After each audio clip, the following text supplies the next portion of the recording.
Clip number 296۔ اس clip میں آپ سورہ انعام کی آیت نمبر 69 سے 70 تک کی تلاوت، ترجمہ اور تفسیر قرآن صراط الجنان سماعت فرمائیں گے۔ بسم اللہ الرحمن الرحیم۔ ترجمہ: اللہ کے نام سے شروع جو نہایت مہربان رحمت والا ہے۔ وما علی الذین یتقون من حسابهم من شیء ولکن ذکری لعلهم یتقون۔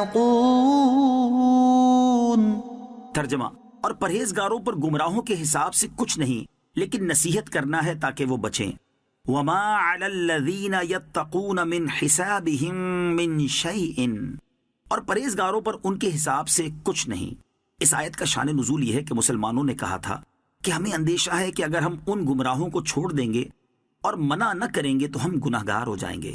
اس پر یہ آیت نازل ہوئی اور فرمایا گیا کہ پرہیزگاروں پر ان مذاق اڑانے والوں کے حساب سے کچھ بھی لازم نہیں، بلکہ طعن و استہزاء کرنے والوں کے گناہ انہی پر ہیں اور انہی سے اس کا حساب ہوگا۔ پرہیزگاروں پر کوئی وبال نہیں۔ ہاں، پرہیزگاروں پر یہ لازم ہے کہ انہیں نصیحت کرتے رہیں تاکہ وہ اپنی حرکتوں سے باز آئیں۔ اس آیت سے معلوم ہوا کہ واعظ و نصیحت اور اظہار حق کے لیے ان کے پاس بیٹھنا جائز ہے، لیکن یہ علماء کا کام ہے، عوام کا نہیں۔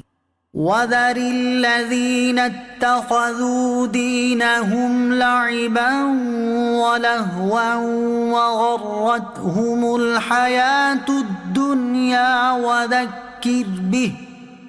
وَذَكِّرْ بِهِ أَن تُبْسَلَ نَفْسٌ بِمَا كَسَبَتْ لَيْسَ لَهَا مِن دُونِ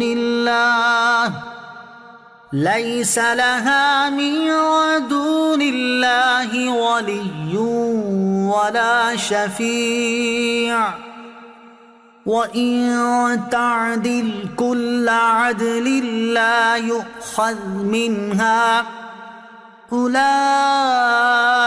الَّذِينَ أُبْسِلُوا بِمَا كَسَبُوا لَهُمْ شَرَابٌ مِّنْ حَمِيمٍ وَعَذَابٌ أَلِيمٌ بِمَا كَانُوا يَكْفُرُونَ۔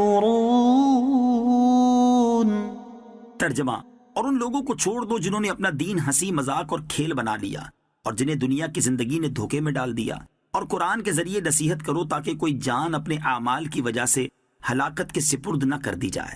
اللہ کے سوا نہ اس کا کوئی مددگار ہوگا اور نہ ہی سفارشی، اور اگر وہ اپنے بدلے میں سارے معاوضے دے دے تو اس سے نہ لیے جائیں گے۔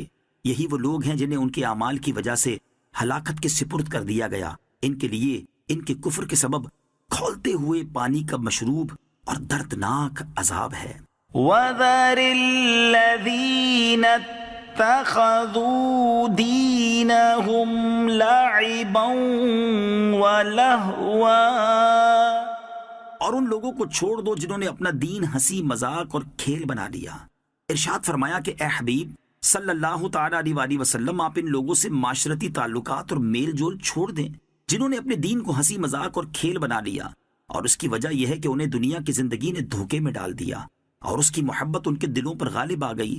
اور اے حبیب صلی اللہ تعالیٰ علیہ وآلہ وسلم، آپ قرآن کے ذریعے انہیں نصیحت کریں تاکہ کوئی جان اپنے دنیاوی برے اعمال کی وجہ سے آخرت میں ثواب سے محروم اور ہلاکت کے سپرد نہ کر دی جائے۔ قیامت کے دن اللہ تعالیٰ کے سوا نہ اس ہلاک ہونے والے کا کوئی مددگار ہوگا اور نہ ہی سفارشی، اور اگر وہ پکڑے جانے والا شخص اپنے عذاب سے چھٹکارے کے بدلے میں سارے معاوضے دے دے تو وہ اس سے نہ لیے جائیں گے۔ یہی وہ لوگ ہیں جنہیں ان کے اعمال کی وجہ سے ہلاکت کے سپرد کر دیا گیا، اور ان کے لیے ان کے کفر کے سبب کھولتے ہوئے پانی کا مشروب اور دردناک عذاب ہے۔ گناہوں پر اصرار حالت کفر میں موت کا سبب بن سکتا ہے۔ علامہ اسماعیل حقی رحمۃ اللہ تعالی اس آیت کے تحت فرماتے ہیں، یاد رکھیں کہ جس طرح اللہ تعالیٰ کی آیتوں کا انکار کرنا اور ان کا مذاق اڑانا کفر ہے، اور کفر کی سزا جہنم کا دائمی دردناک عذاب ہے، اسی طرح کسی مسلمان کا گناہوں پر اصرار کرنا بھی ایسا عمل ہے جس سے اس کی موت کفر کی حالت میں ہو سکتی ہے۔ حضرت ابو اسحاق فزاری رحمۃ اللہ تعالی علیہ فرماتے ہیں، ایک شخص اکثر ہمارے پاس بیٹھا کرتا اور اپنا آدھا چہرہ ڈھانپ کر رکھتا تھا۔ ایک دن میں نے اس سے کہا کہ تم ہمارے پاس بکثرت بیٹھتے ہو اور اپنا آدھا چہرہ ڈھانپ کر رکھتے ہو، مجھے اس کی وجہ بتاؤ۔ اس نے کہا میں کفن چور تھا، ایک دن ایک عورت کو دفن کیا گیا تو میں اس کی قبر پر آیا، جب میں نے اس کی قبر کھود کر اس کے کفن کو کھینچا تو اس نے ہاتھ اٹھا کر میرے چہرے پر تھپڑ مار دیا۔ پھر اس شخص نے اپنا چہرہ دکھایا تو اس پر 5 انگلیوں کے نشان تھے۔ میں نے اس سے کہا کہ اس کے بعد کیا ہوا؟ اس نے کہا پھر میں نے اس کا کفن چھوڑ دیا اور قبر بند کر کے اس پر مٹی ڈال دی، اور میں نے دل میں پختہ ارادہ کر لیا کہ جب تک زندہ رہوں گا کسی کی قبر نہیں کھودوں گا۔ حضرت ابو اسحاق فزاری رحمۃ اللہ تعالی فرماتے ہیں میں نے یہ واقعہ امام اوزاعی رحمۃ اللہ تعالی کو لکھ کر بھیجا تو انہوں نے مجھے لکھا کہ اس سے پوچھو جن مسلمانوں کا انتقال ہوا کیا ان کا چہرہ قبلے کی طرف تھا؟ میں نے اس کے بارے میں اس کفن چور سے پوچھا تو اس نے جواب دیا ان میں سے زیادہ تر لوگوں کا چہرہ قبلے سے پھرا ہوا تھا۔ میں نے اس کا جواب امام اوزاعی رحمۃ اللہ تعالی کو لکھ کر بھیجا تو انہوں نے مجھے تحریر بھیجی جس پر 3 مرتبہ انا للہ و انا الیہ راجعون لکھا ہوا تھا، اور ساتھ میں یہ تحریر تھا جس کا چہرہ قبلے سے پھرا ہوا تھا اس کی موت دین اسلام پر نہیں ہوئی، تم اللہ تعالیٰ سے اس کے عفو، مغفرت اور اس کی رضا طلب کرو۔